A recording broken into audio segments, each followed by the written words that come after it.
Ciao, benvenuta e benvenuto in questo primo episodio di Voce Viva. Oggi voglio partire da una domanda molto semplice ma allo stesso tempo enorme. Che cos'è davvero il coraggio? Molto spesso, quando pensiamo al coraggio, ci vengono in mente immagini grandiose, eroi, imprese eccezionali, momenti in cui tutto è in gioco.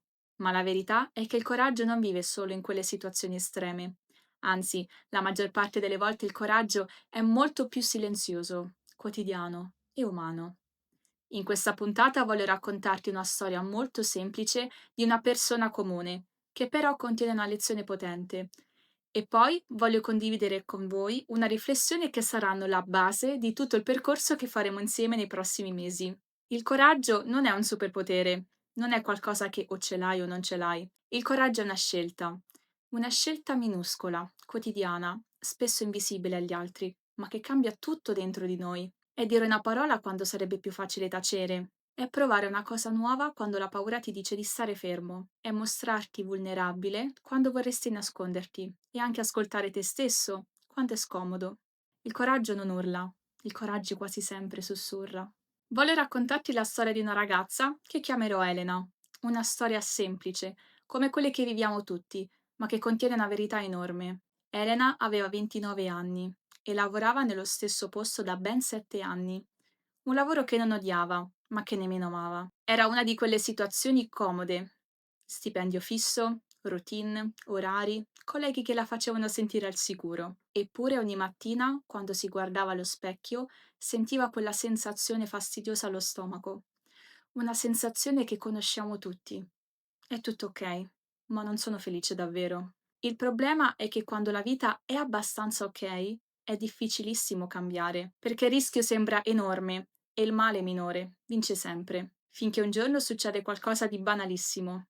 Elena si trova a pranzo con una sua amica, che le fa una domanda all'apparenza innocua. Ma tu se potessi fare qualunque cosa faresti? Esterna come risposta qualsiasi, ma dentro di lei succede una cosa strana. Quella domanda fa crollare tutti i muri. Lei lo sapeva da molti anni cosa voleva fare. Voleva lavorare nel mondo grafico, creare, disegnare, progettare, dare forma alle idee degli altri. Solo che aveva paura di non essere abbastanza brava, paura di fallire, paura di non guadagnare, paura del giudizio dei genitori. Quella sera torna a casa e succede una cosa minuscola, ma gigantesca. Si siede al computer e cerca un corso gratuito online.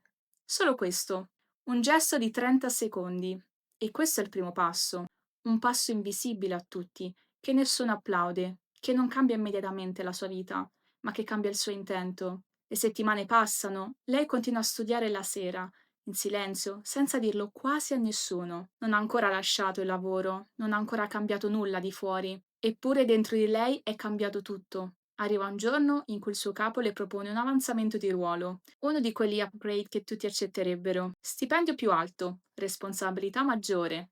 E lì Elena respira, si guarda dentro e dice: Grazie, ma devo dirti di no. Non è un no rabbioso né impulsivo, è un no coraggioso. Un no che apre una porta invece di chiuderla.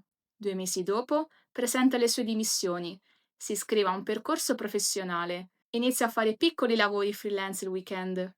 Non diventa famosa, non diventa ricca, non diventa virale, ma diventa lei stessa. E questo spesso è il coraggio più grande che possiamo avere.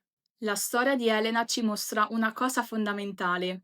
Il coraggio non è l'atto finale, il coraggio è il primo passo, il gesto piccolo, la decisione silenziosa, la scelta che non vede nessuno. Noi immaginiamo sempre il coraggio come un salto nel vuoto, ma quasi sempre il coraggio è un centimetro avanti, non un metro. Eppure quel centimetro cambia tutto, perché quando fai quel primo passo ti senti vivo, senti che ti stai rispettando, senti che stai scegliendo, senti che la paura non ha più tutto il potere.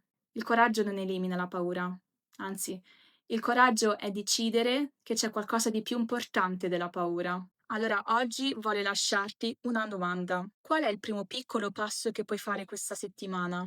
Non un cambiamento enorme, non una rivoluzione, solo un'azione minuscola che ti avvicina a ciò che desideri o che senti dentro. Forse fare una telefonata?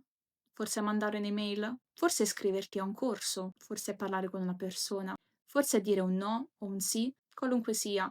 Ti prometto una cosa, non sarà l'ultimo passo, sarà il primo.